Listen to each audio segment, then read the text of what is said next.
بادشاہ کی بیٹی کی توبہ۔ ایک دفعہ حضرت سیدنا منصور بن عمار رحمۃ اللہ علیہ بصرہ کی گلیوں سے گزر رہے تھے۔ آپ رحمۃ اللہ علیہ نے ایک جگہ محل نما عمارت دیکھی جس کی دیواریں نقش و نگار سے مزین تھیں اور اس کے اندر خدام کا ایک ہجوم تھا جو ادھر ادھر بھاگ دوڑ کر مختلف کاموں کو سر انجام دینے میں مصروف تھا۔ اس میں بے شمار خیمے بھی لگے ہوئے تھے اور محل کے دروازے پر دربان بالکل اس طرح سے بیٹھے ہوئے تھے جس طرح بادشاہ کے محل کے باہر بیٹھے ہوتے ہیں۔ اس محل نما عمارت کی منقش دیوان خانے میں چاندی کا جڑا ہوا تخت رکھا ہوا تھا۔ آپ رحمۃ اللہ علیہ فرماتے ہیں، میں نے اس محل نما خوبصورت عمارت میں داخل ہونا چاہا تو دربانوں نے مجھے ڈانٹ دیا اور اندر داخل ہونے سے منع کر دیا۔ میں نے سوچا اس وقت یہ نوجوان دنیا کا بادشاہ بنا بیٹھا ہے، لیکن اسے بھی موت تو آنی ہے۔ جب موت آئے گی تو اس کی بناوٹی بادشاہی کا خاتمہ ہو جائے گا۔ جو کچھ اس کے پاس کل تک تھا وہ اگلے دن تک نہیں رہے گا، لہذا مجھے ڈرنا نہیں چاہیے اور اس کے پاس جا کر حق کی نصیحت کرنی چاہیے۔ شاید اللہ تعالیٰ اس پر اپنی رحمت کے دروازے کھول دے۔ چنانچہ میں موقع کی تلاش میں رہا۔ جو ہی دربان ذرا مشغول ہوئے تو میں آنکھ بچا کر اندر داخل ہو گیا۔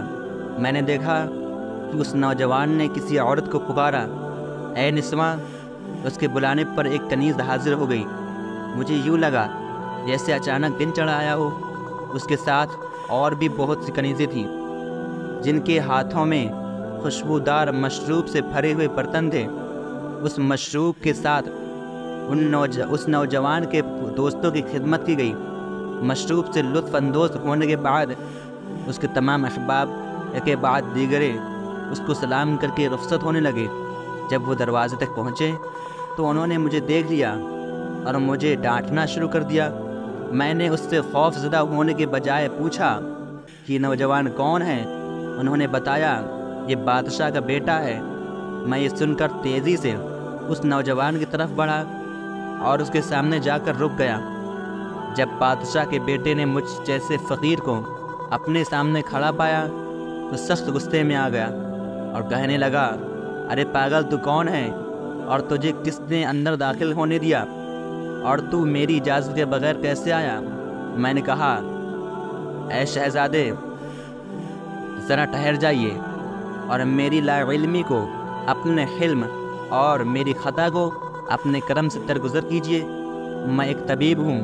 میرا اتنا کہنے سے اس کا غصہ ٹھنڈا پڑ گیا اور کہنے لگا، ٹھیک ہے، ذرا ہمیں بھی بتائیے آپ کیسے طبیب ہیں؟ اس نے کہا، اپنا علاج بیان کرو۔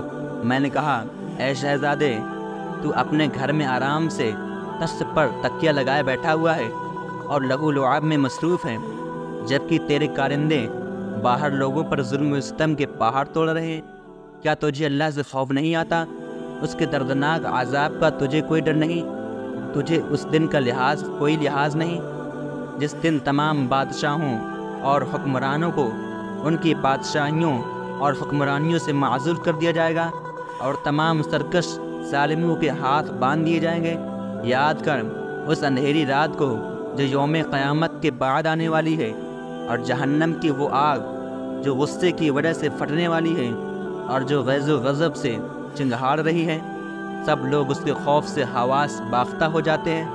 عقل مند آدمی کو دنیا کی فانی نعمتوں، چھن جانے والی حکومتوں اور عورتوں کی ان خوبصورت بدنوں سے دھوکہ نہیں کھانا چاہیے جو مرنے کے بعد صرف 3 دن میں خون پیپ اور بدبودار لوتھڑوں میں تبدیل ہو جاتے ہیں، بلکہ عقل مند آدمی تو وہ جنت کی ان عورتوں کو طالب ہوتا ہے جن کا خمیر کستوری، عنبر اور کافور سے اٹھایا گیا ہے، جو اتنی حسین و جمیل ہیں کہ آج تک کسی نے ان جیسی حسین و جمیل عورت نہ دیکھی ہے اور نہ ہی سنی ہے۔ اللہ تعالیٰ نے انہی کے متعلق فرمایا ہے، فیہن قاصرات الطرف لم یطمثہن انس قبلہم ولا جان فبأی آلاء ربکما تکذبان کأنہن الیاقوت والمرجان۔ ان بچھونوں پر وہ عورتیں ہیں کہ شوہر کے سوا کسی کو آگ اٹھا کر نہیں دیکھتی، ان سے پہلے انہیں نہ چھوا کسی آدمی اور نہ جن نے، تو اپنے رب کی کون سی نعمت کو جھٹلاؤ گے؟ یا وہ لعل اور مونگا ہیں؟ لہذا دانا وہی ہے جو جنت کی نعمتوں کی خواہش رکھے اور عذاب جہنم سے بچنے کی کوشش کریں۔ میری یہ باتیں سن کر بادشاہ کے بیٹے نے ایک ٹھنڈی آہ بھری اور کہنے لگا، اے طبیب، تو نے کسی اسلحے کے بغیر ہی مجھے قتل کر ڈالا ہے۔ مجھے بتاؤ، کیا ہمارا رب اپنے نافرمان بھگوڑے بندوں کو قبول کر لیتا ہے؟ کیا وہ مجھ جیسے گنہگار کی توبہ قبول فرمائے گا؟ میں نے کہا، کیوں نہیں، وہ بڑا غفور الرحیم ہے اور کریم ہے۔ میرا یہ کہنا تھا کہ اس نے اپنی قیمتی غیبہ چاک کر ڈالی اور محل کے دروازے سے باہر نکل آیا۔ چند سالوں بعد جب میں حج کے لیے بیت اللہ شریف گیا تو دیکھا کہ وہاں ایک نوجوان طواف کعبہ میں مصروف ہے۔ اس نے مجھے سلام کیا اور کہنے لگا، آپ نے مجھے پہچانا نہیں؟ میں وہی بادشاہ کا بیٹا ہوں جس نے آپ کی باتیں سن کر توبہ کی تھی۔